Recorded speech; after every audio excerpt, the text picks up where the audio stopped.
I wanted to talk a little bit more about the treatment of this man who is the father of my daughter, his treatment toward her, and how he has been, his psychological tactics to dehumanize her and to treat her as if she is something foreign and not worthy of respect. So the first thing he has tried is to speak of her in like third person, and he does not call her by her name. He responds to me in like block texts, like, not in an impulsive way, which is less, I suppose, this is not like a huge problem, but what it does is it kind of sterilizes the conversation, right?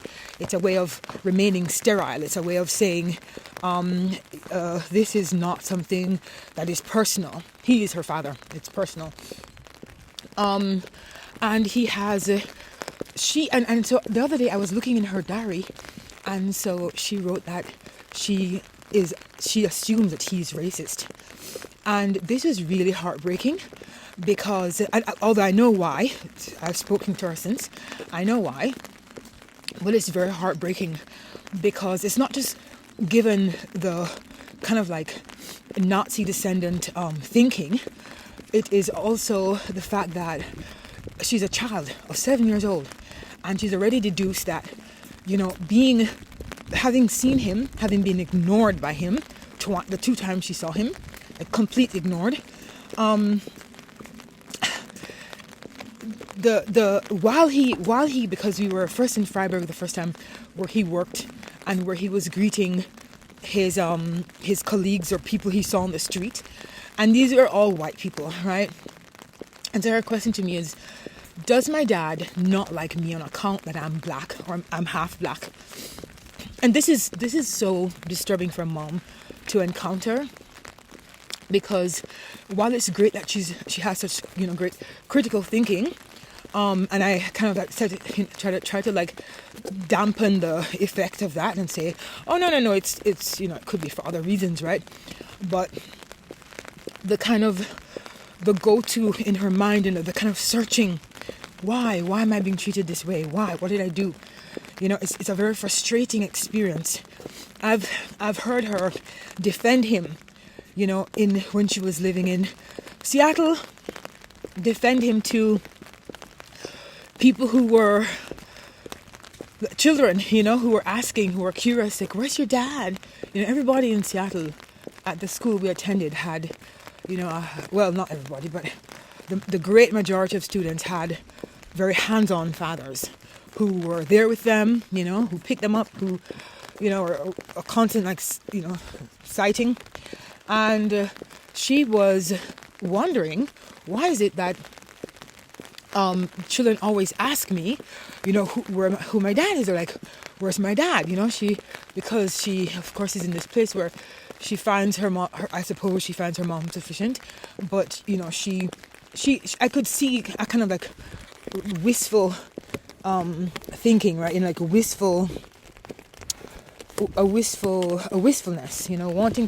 wanting to think that she's like everybody else, right? And kids do this. They're like, how come you're not like everybody else? That's what they do.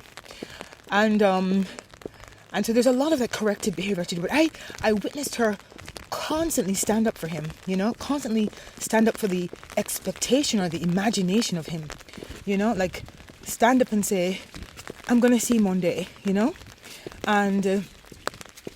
and so now that she's seen him, I see the conflict in her, because I never painted a bad picture as, you would as many people would expect a kind of mom with a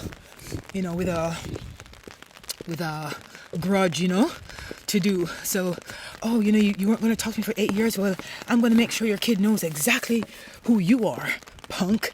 And none of that stuff, right? Always painted a royal picture of him. Never embellished the truth, but painted a good picture, told her how tall he was, told her how, handsome he was, all these things. when she saw, so much so that when she saw him, mind you, attractiveness is subjective, right? But when she saw him, she pointed and said, he's ugly. I was, of course, like livid. I was like, oh my god, no, don't say that. I was so like shocked and like embarrassed because he was right there, you know. She's like, but he's ugly. And I was embarrassed, and I was like, oh no, don't say that. We got to feel this so beautiful. Got to see this wonderful Christmassy stuff. So nice. Yeah, but she was just like, he's not cute, he's not he's ugly. And then when we were walking, she said, and you said he was tall. He's not that tall. And I was like, you know, in my head, like, I don't know if it was me, like, you know, also participating in a kind of, I don't know, wistfully imagining. But I also, I also thought he was, he looked kind of short, you know? And he just, I don't know, something about like real life and the resolution, you know, the real resolution. It just like, I was like, wow, he is kind of short. Well, not short, but he's not as tall as I thought he was. And he is, yeah, he is, not much to write home about, you know. And then the attitude, you know, the attitude of like ignoring us and like not saying anything to her, like this just like made him look worse and worse. Like it did him no favors. And I was just thinking, wow, you know, like, wow, I don't know, you know, where I was painting this image from.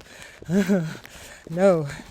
And so yeah, it's just like it was really sad. But the type of psychology deployed to make us inhuman, you know, to take away our humanity and to render us deserving of this horrible hostile treatment is just